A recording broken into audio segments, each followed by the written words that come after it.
Assalaamu calaykum daawadayaal. Waxaan rabaa maanta halkan inaan idinkula wadaago qisadii saxaabigii weynaa ee Abu Dar radiyallahu anhu.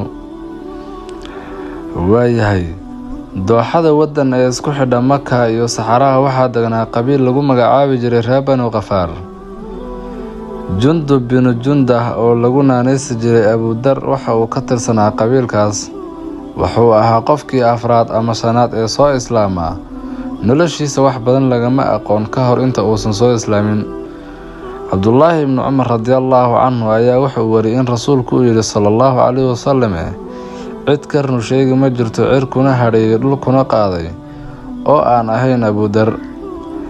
Abu Dar waxa uu caan ku ahaa geesinimo, deganaansho iyo aragti fogaansho, iyo waliba nacayb uu ka dareemayay sanamyada iyo dadkiisu caabudi jireen.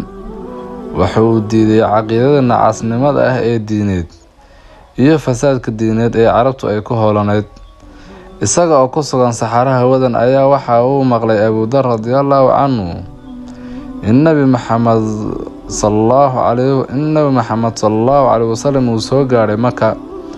waxa uu runtii rajeynayay inuu muuqaalkiisa uu wax ka tari doono, inuu dadka qalbigooda iyo maskaxdooda bedelo oo uu ka saaro mugdiga iyo khuraafaadka.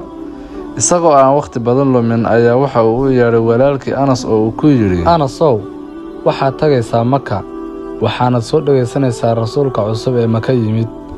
hadalladiisa qaar ka mid ah soo noqo oo ii akhri. Anas wuxuu aaday Maka oo la kulmay Nabiga sallallahu alayhi wasallam. hadalkiisii ayuu dhageystay oo Saxaraha wadan ayuu ku soo noqday. Abu Dar radiyallahu anhu ayaa la kulmay, wuxuuna si walwalsan u warsaday rasuulka sallallahu alayhi wasallam. Anas wuxuu wariyay Abu Dar radiyallahu anhu inuu yiri, waxaan arkay nin dadka ugu yeeraya sifooyin wanaagsan, waxa uu sheegayna maaso kaliya kuma jirto. Abu Dar ayaa yiri, maxay dadka ku yiraahdeen isaga? Anas ayaa yiri, waxay yiraahdeen waa saaxir, faaliya iyo gabya. Abu Dar ayaa wuxuu go'aansaday inuu yimaado Maka. Anas ayaa waxa uu kula taliyay inuu iska ilaaliyo reer Maka. Abu Dar radiyallahu anhu markii uu soo gaaray Maka ayaa isla markiiba uu dareemay cabsi aad u daran, wuxuuna go'aansaday inuu taxadar weyn sameeyo. Quraysh waxay si cad ugu cadhoodeen caqiidada ilaahiyadooda. Abu Dar radiyallahu anhu wuxuu maqlay dhibaatadii foosha xumeed ee ay kula kacayeen xertii rasuulka sallallahu alayhi wasallam, laakiin taasi waxa ay wixii uu filayay.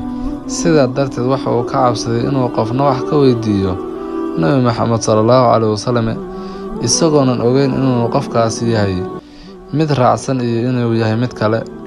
habeenkii waxa uu seexday masjidka xurmada leh ee al-Masjidul Haram.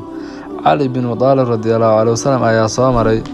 markii uu ogaaday inuu qariib yahay ayuu ka codsaday inuu yimaado oo uu raaco gurigiisa. Abu Dar radiyallahu anhu ayaa xalay la hoyday.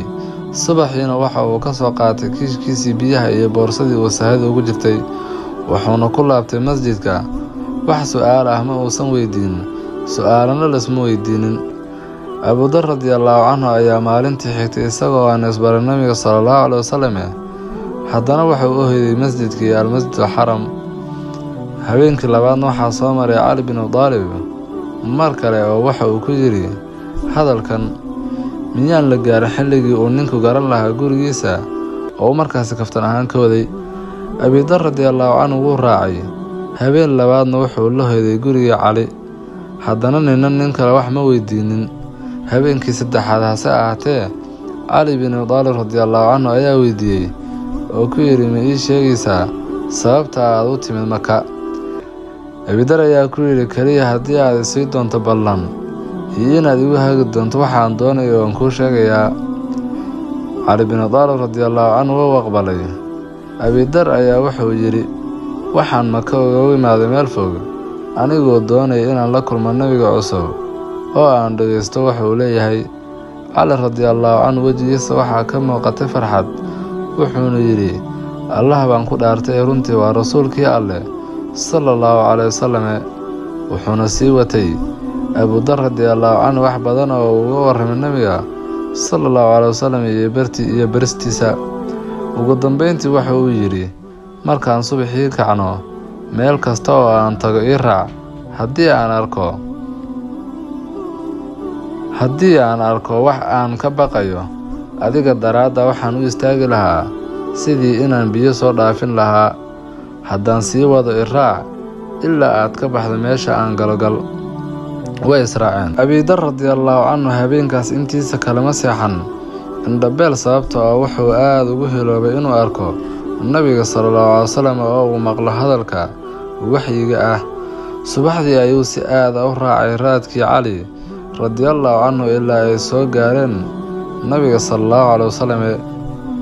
wuxuuna ku salaamay assalaamu calaykum yaa rasuulallah.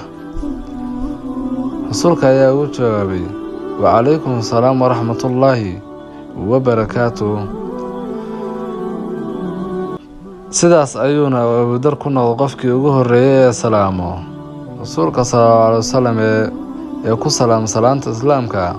kadib salaanta ayaa faaftay oo si guud loo adeegsaday. nabiga sallallahu alayhi wasallam wuxuu soo dhaweeyay Abudar radiyallaahu canhu wuxuuna ugu yeedhay islaamka. wuxuu u akhriyay qaar ka mid ah aayadaha qur-aanka.